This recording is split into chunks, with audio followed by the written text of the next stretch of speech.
Good morning, and welcome to our Mountain Vista Unitarian Universalist Congregation service, which we are experiencing both in person here and with our fellow congregants in the Zoom universe. We are so glad to have 25 church members and some visitors with us physically in our own, still new to us, beautiful church building and sanctuary. Welcome. My name is Zsombor Zoltan, and this is Derek Contreras. The two of us are Pastoral Associates, and we will be leading the service today. We are accompanied by Chris Tackett, our virtuoso music director, and our video crew, Lee McNeely, Cassandra Klein, and Chuck Tatum. And we thank Robin Bussell, who will be hosting the Zoom Fellowship Hour after our service. We also want to thank Elizabeth Van Horn and Barb Seafried for bringing to the church beautiful floral paintings placed throughout the sanctuary and the Covenant Hall, especially for today's service. These are their own artistic creations. Our beloved minister, Reverend Dr. Samantha Wilson, is on a special sabbatical, also known as honeymoon. Today's service is entitled Flower Communion Sunday. I invite you to recall that our last final in-person service before the COVID pandemic interrupted our ability to be physically present together was the Flower Communion Sunday that we celebrated on March 15th, 2020. It was held at Beautiful Savior Lutheran Church. I had to really concentrate today to say good morning after continually needing to remind myself to get into the habit of beginning our service by saying good afternoon while at that other church. I hope you can recall that flower communion from 2 years ago. Before the service began, along every pew of the church, there had been placed single red carnations, spread a safe distance apart, with a flower to be picked up by whoever sat down at that spot. We all had a carnation in our hands. Near the end of the service, we were asked to pick up our flower, stand up, walk around, and touch each other gently with our flower, while repeating out loud to each other, all of us need all of us to make it. It's a pleasure to be gathered here together to again celebrate this flower communion.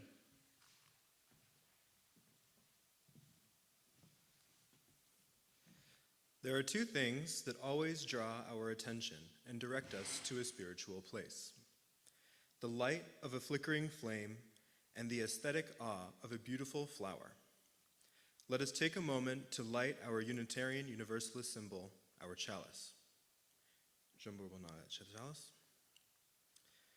Let the flame of our chalice illuminate and magnify the efflorescence of the subjects of today's service, flower and communion.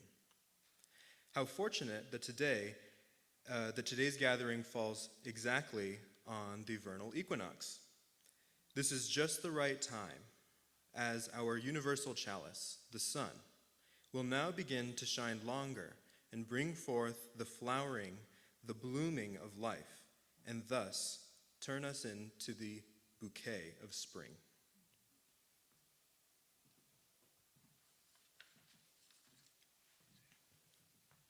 Sunflowers are so unique in that they move their beautiful flower heads actively to follow the direction of the sun during the day.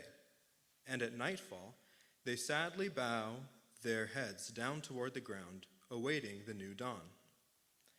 Meditation is a part of our service. We all have our own favorite personal methods of meditation, but today I invite you to try meditating, if you wish, by drawing your vision onto a relaxing video of a sunflower field. This expansive field of sunflowers are basking in the sun and alongside the gentle sounds of birds. Let us contemplatively immerse our attention in this view for a short time. After our meditation, we will transition to a hymn sung by Shikela Wanyama.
I know this rose will open. I know my fear will burn away. I know my soul will unfurl its wings. I know this rose will open. I know this rose will open. I know this rose will open. I know this fear will. I know this fear will. I know my fear will. I know this fear will. I know this fear will. I know this soul will unfurl its wings. I know this rose will. I know this rose will. I know my fears. I know my fear. I know my fears. I know my fears. I know this fears. I know this fears. I know this soul will unfurl its wings.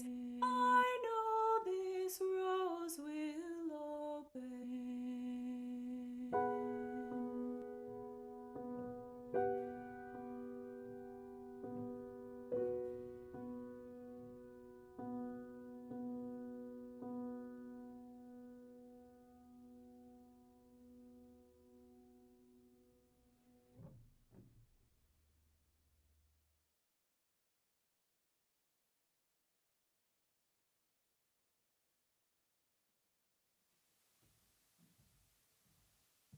How is it that most Unitarian Universalist congregations celebrate flower communion?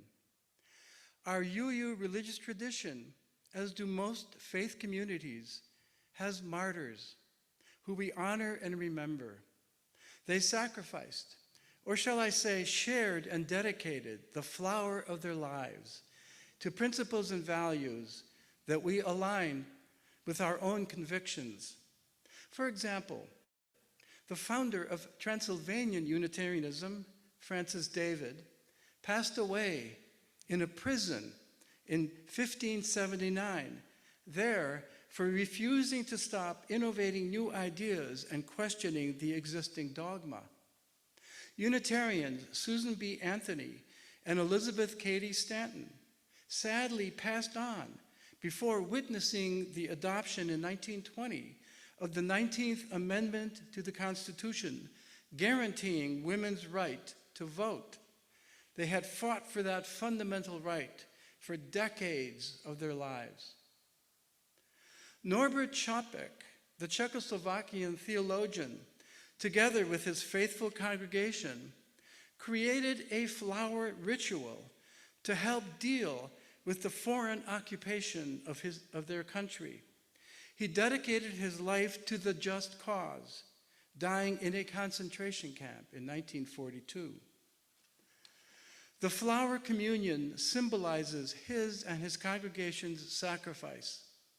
The flower communion was adopted by Unitarians throughout the world and still serves as a reminder of perilous times, past, present, and the future. We offer this short video animation that beautifully expresses our adopted ritual.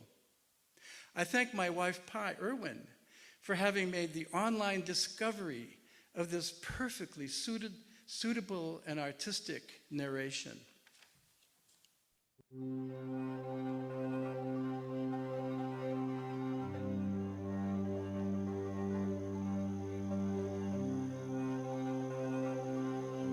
Nearly 100 years ago, the Unitarian minister Norbert Čapek offered his Czechoslovakian congregation a ritual to respond to their questions about how to be a community that welcomed rather than suppressed diversity.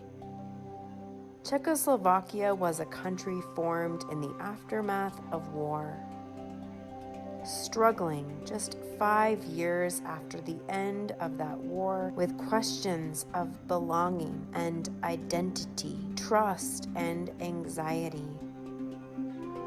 Chopak's ritual took the traditional bread and wine communion that his community was too heretical for and too resistant to these usual symbols and played with this ritual. He turned instead to the beauty of nature all around them and invited each of his congregants to find a flower and bring it to the church one Sunday. That each person would find the flower that was beautiful to them was a symbol of their affirmation that each of us has a piece of the truth, our unique sense of what beauty means. On their way into the church, his congregation was in turn invited, each of them, to place that flower in a vase, which symbolized their free choice to enter into community alongside all the other people that saw beauty in their own way, symbolized by their flowers placed there as well. A free church where people freely choose to walk together across their differences. Once everyone had gathered, they'd bring the vase forward. Then the minister, Chopak, he would bless it. And then he'd invite everyone to choose a flower to take home with them, but just not the one that they came with. Again, this free choice affirmed each person's choice to be blessed by another and to receive with an open heart their different understandings of beauty and to feel connected rather than divided by this difference. In this moment where so many forces seek to divide people, to play on our fears of differences and our anxieties of the other, here we remember that we freely choose to walk together and to be blessed by the differences between us and to see these differences as beauty.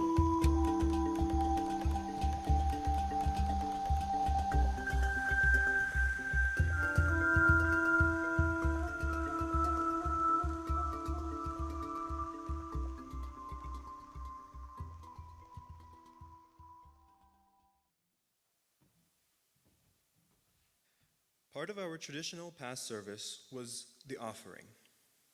We are taking this opportunity to remind us of our wooden bowl and woven basket contributions.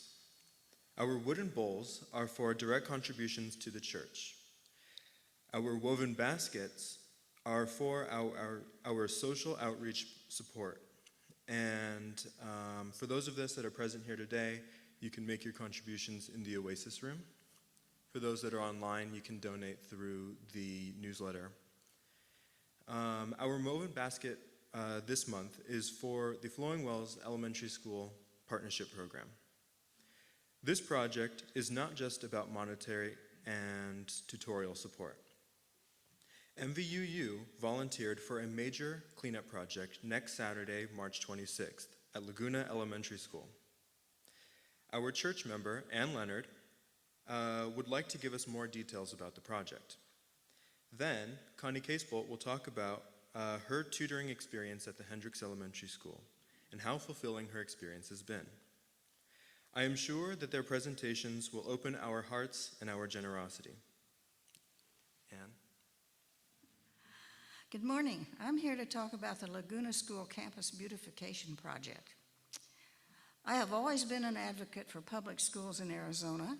I have participated in this support for many years with my two daughters and for their sons who attended Arizona Public Schools. And through the efforts of the Pima County Interfaith, I have circulated petitions and visited legislators on particular issues. I had always wished that MVUU would adopt a school as some other churches have. Now I'm so glad that our congregation has chosen to help two public schools in need in the Flowing Wells District. I signed up to be of help at Laguna School. Most impressive there is the dedication and enthusiasm of its staff, and most particularly of the principal, Alan Schmidt. When he gave us a tour of the school and described his goal of upgrading the campus, I right away thought this would be a great opportunity to be of help. Chuck Tatum and I contacted Adam. We discovered that he's not just dreaming about this project, but has been very active organizing, planning, and getting support. He's got the plans drawn up and the water connections approved. He has contacted many in the community for help. But Saturday, March the 26th, will be the big day when everyone is invited to help, not only monetarily, but physically, to plant trees and upgrade the campus. I plan to be there and help as I can. And he will be needing some able-bodied folks to do the harder physical labor as well. Laguna already shows its care in making the school environment welcoming and safe.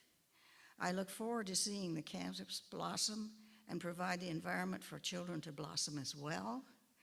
And I just want to add that there are a variety of ways to help our school partners. And Connie is going to tell you more. Thank you.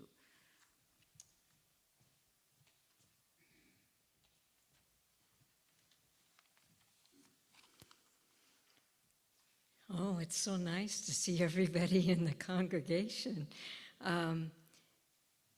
When I went and we went to Laguna School, I really wanted to work there, but I also wanted to work in the classroom.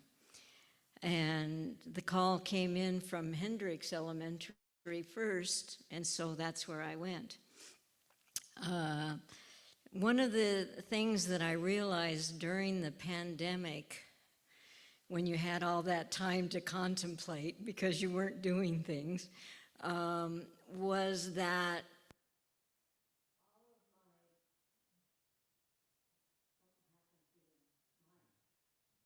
okay, back in business. As an educator, you're used to things malfunctioning, so you have to keep going. So what I realized during that contemplation time was that I live in a 55-plus community, and that everybody I knew was in that age group. And I thought, well, that's really limiting. You're only seeing one side of the equation.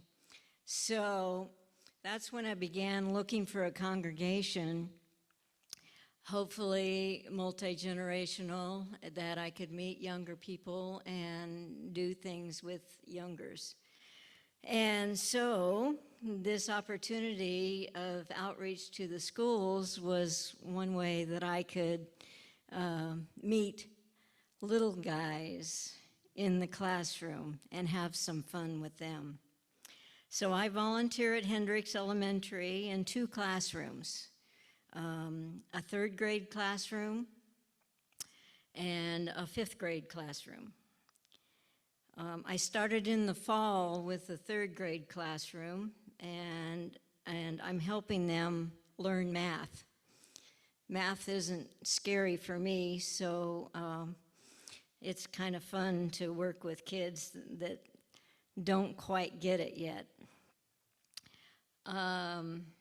So they're learning adding, subtracting, multiplication, division, perimeters, area, all these things that are basically life skills, things that are important to survive in the world. And you hear a lot of things about the education system in America. So it's really good to be in that education system and to see that the teachers really are working on life skills. They then emphasize that, and so the thing that I've discovered is that teaching math today is very different than when I went to school. They are taught several different strategies to solve math problems, and the students then get to choose which strategy works for them. And this is pretty interesting. And the students then are encouraged to share their strategy that they've come up with the other students, hoping that somebody else may like that strategy too.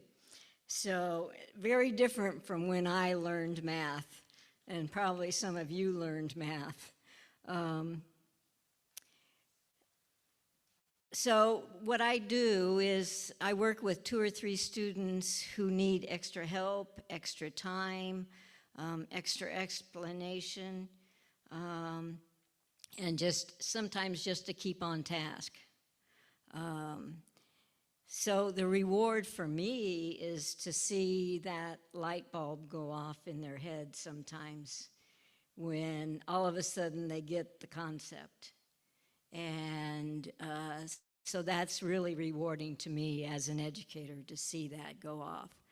And so in January, I added the 5th grade classroom, and they're, of course, further on in math. They're doing 3-digit numbers and 3-digit decimal places and learning all about that.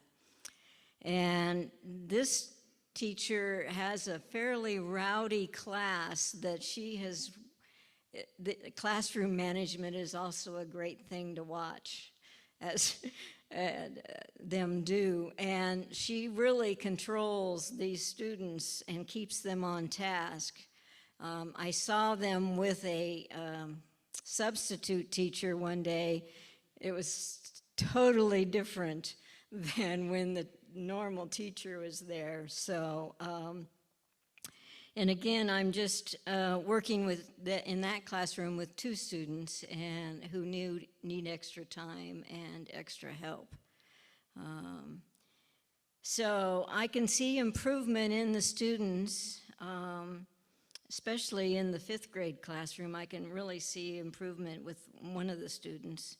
And the other thing that's fun for me is that even the students I'm not working with want me in the classroom. They want people to come into their classroom. And they see me in the halls and they'll say hi to me, and you know, that they're just proud that they know somebody else in the school, you know. And so that's really cool. So for me, I see it as a win-win for both the students and for me.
what is a flower? A flower is an invitation. The flower invites another living being to share an enticing gift it has created and thereby helps sustain its visiting recipient. The sharing is bidirectional because the flower benefits from its guest, who then spreads pollen to other flowers of a like kind. The visitor enhances the flowering plant's reproductive viability. Most flowers are hermaphroditic. Yes, some are dimorphic. I will use the newly proper gender-neutral pronouns that we conventionally use. A flower makes an offering. They is an enchantress. Them, using visual and fragrant temptations, offers nourishment to those who can see and sense her, his beauty. For those animate beings who can create aesthetic words to express the grace and pulchritude and describe the experienced feelings of awe and joy, the flower is a gift of nature. I wish to create a metaphor. I can envision human beings as flowers. In harmonious times and flourishing environments, we see and consider each other as beautiful, attractive, seductive, inviting, lovable, generous, kind, benevolent, wise, seeking each other out. I believe that every one of you can agree to this proposition. Yes, there are weeds out there. Some plants are poisonous and toxic. Some intrude themselves into another territory and overwhelm the existing population. But even they, many of them, in their own way and time, blossom to give and receive. I will focus on the positive. As members of the family of living beings on earth, we are guided by our UU principle of respect for the interdependent web of all existence of which we are all a part. As with the flower, what characterizes our humanness is sharing and reciprocity, giving and receiving. This congregation, this MVUU fellowship, has been blessed by the giving and receiving of and for each other. Instead of our past tradition of all of us physically bringing flowers to church, congregating them into a single bowl, thus creating a dazzling bouquet, and then later, somewhat randomly, individually, taking one from the common bowl to carry home as we exited the sanctuary, and perhaps wondering whose flower we had picked, I will use our human flower metaphor as the realization of this, today's flower communion. What is communion? Communion is being and participating together, a mutual activity, a bonding. It has the same root as the words community and commitment, something held and kept together, united and shared by all. Partaking and cooperating in a cognitive and emotional experience in a state of accord. So how are we flowers? Flowers thrive in a garden. What fortunate garden are we in? This garden has no fence, but there is an almost invisible but highly porous, filamentous curtain swaying around it, like a welcoming, glowing aurora. The ground of the garden has been tended by many ancient blooms who cared for it and loved it.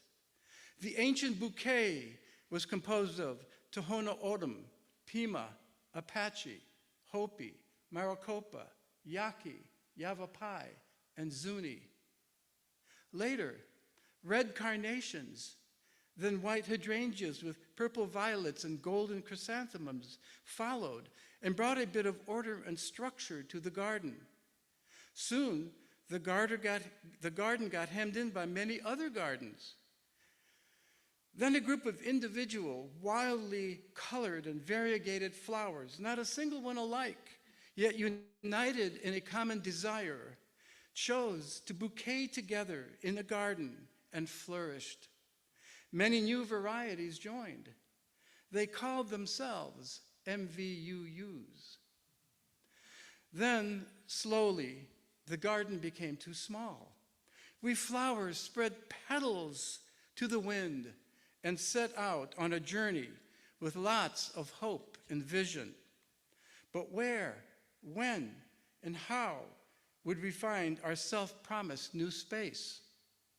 The green field served us well at first, then felt cold and austere.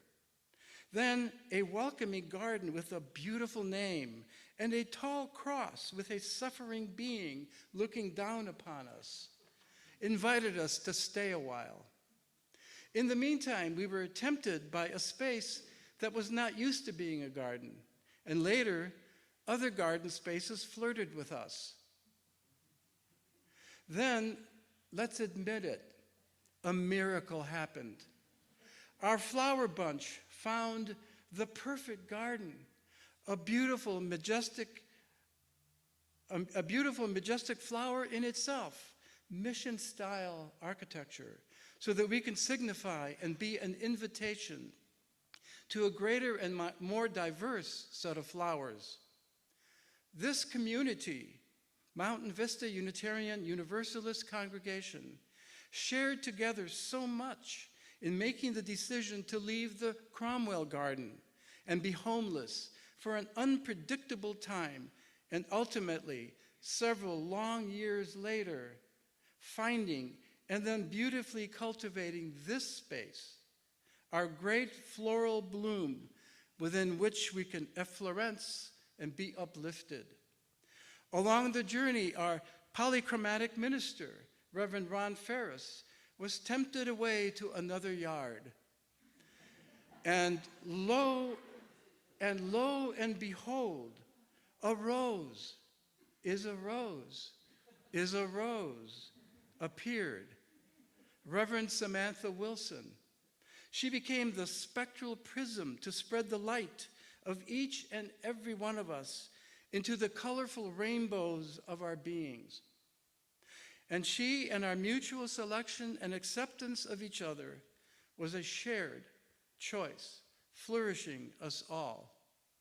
And then we flower beings had to deal with the sudden emergence of the most frightful blight, disease, COVID, and all the unpredictability, sacrifices, questions, and mutual care that entailed, and is still a great concern.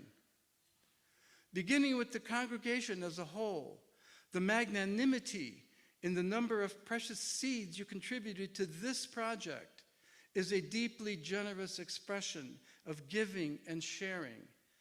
Over more than 4 long years, the enormous numbers of meetings that took place in various teams, making fundamental decisions and difficult choices. Yes, there were times of miscommunication and disharmony, natural in any group endeavor. But we reflected and followed our MVUU covenant to encourage one another and begin again.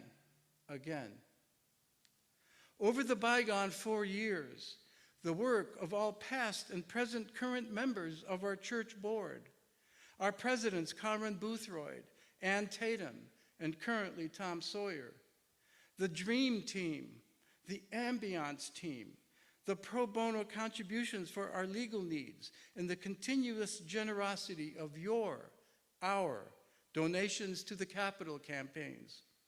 Look around you. This is the realization of our long ago vision, the awakening from the dream into this new, beautiful reality. Let us also acknowledge the continuing day-to-day sharing, our giving and receiving, our expression of needs and their fulfillments, which is constantly occurring in the colorful bouquet of this community. The music committee, chaired by Chris Tackett, our master of melodic harmony, with the soon-to-emerge church choir.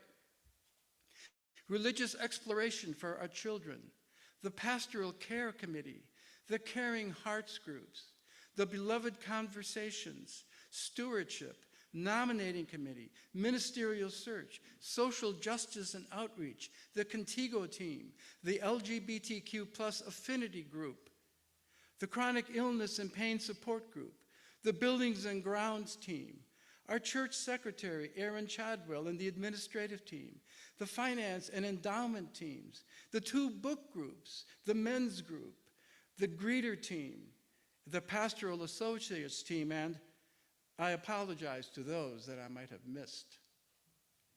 But most importantly, you, each and every one of you, individually, has chosen to accept and be in communion with everyone else in this congregation. We are a dazzling bouquet of beautiful flowers who choose to come together, meet and exchange our care and love for one another. We, together, are a living, loving flower communion. It is so, and blessed be.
I would like to begin by sharing a quote from the feminist scholar Susan Griffin, who said, quote, "The wish for communion exists in the body. It is not for strategic reasons alone that gathering together has been at the heart of every movement for social change. These meetings were in themselves the realization of the desire that is the core of human imaginings, the desire to locate ourselves in a community, to make our survival a shared effort, to experience a palpable reverence in our connection with each other and the earth that sustains us." Unquote. For over 2,000 years, Christians of all varieties have participated in ritual communion. In the Catholic tradition, the receiving of the sacraments, the consumption of the body and the blood, is meant to reaffirm the ultimate gift of the Savior. Baked within the bread of the communion is the concrete sacrifice of their walking Creator. The bread and the wine represent the fully realized promise of salvation. Inherent to Norbert Čapek's communion is the full realization of the flower, a plant that struggled in the world and produced its invitation to the forces of the world, an invitation that led to its becoming a sacrament. The flowers were meant to symbolize the divine individual within each and every one of us. The act of sharing the flowers was meant to uphold the promise that we have for each other, despite the fact that our hearts might be differently. I come today bearing communion wafers. But for those recovering Catholics in the audience, these communion wafers are not consubstantiated, rather, more appropriately, pre-substantiated. Within each of these wafers are all of the necessary ingredients for substantiation. The outside is composed of recycled paper. Within is a small amount of soil and a variety of wildflower seeds native to the Sonoran Desert. In the land which we now reside, the plants which are contained in these wafers developed an intricate community of interdependence, as we have chosen to do with each other. And as each of these wafers contains a community of interdependence, I would like to suggest that MVUU resides within each of these wafers, as we too have developed a rich ecosystem with a multitude of services touching all congregants in some way. Worship life, for example, consists of a huge network, including a huge network of working individuals that one might not immediately think are connected. Worship life includes Pastoral Associates, the audiovisual team, the music team, religious education, greeters, and hospitality. Now, as worship life holds all this multitude of functions, they are all connected to the same root, much like the creosote bush, which we are all familiar with here in the Sonoran Desert, and which everyone will have an opportunity to take home with them, because the seeds are embedded within. Then there is the logical side of the congregational life. Here we consider the buildings and grounds team, the finance team, the nominating committee, the endowment team, community connections, pastoral care associates, and more. This is not unlike the desert shrub known as triangle bursage, which acts as a nurse plant, providing shade and vital nutrients like nitrogen to the soil. In this way, it's an unseen contribution, but is absolutely necessary for the growth and health of our congregation. For those among us that seek to enrich the wider community, those that participate in beloved conversations, UU Jazz, the Justice Coordinating Committee, the School Outreach Program, and our many Woven Basket recipients, I see the desert senna, a bush which grows beautiful flowers and provides sustenance to local pollinators that spread far and wide, making for a more colorful landscape. And for those that work to enhance the mind, body, and spiritual connection within the congregation, such as the garden team, the chronic support group, and Death with Dignity, the book group, young family support, and the countless more which were developed during and before the pandemic, to provide much needed presence within our lives, I am reminded of the brittle bush, a native shrub named for the sensitivity of its branches, but that was utilized for centuries by the indigenous communities as a glue in the construction of their tools. These seed wafers can theoretically be planted anywhere. You can plant them in a pot around your house, you can do it in your front yard, backyard, in your neighborhood somewhere, in the desert, and theoretically, they will grow a vibrant little patch of wildflowers. Practically, I don't know if it'll work so well, but we can pretend. So, the seeds contained within these wafers are seasonal year-round and are attractive to local pollinators. Just as these plants sustain the world which we inhabit, so may MVUU sustain the people that we happen to share space with. And may we leave today not just with the flowers that have already become, but with the flowers that someday may be. Thank you.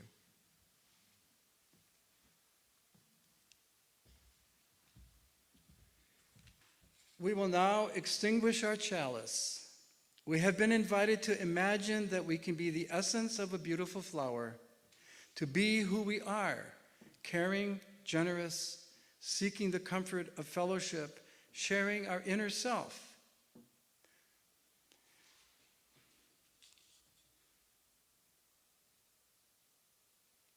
Let the reflective memory of this flame keep in our mind this little adage: from you I receive, to you I give, together we share, and from this we live.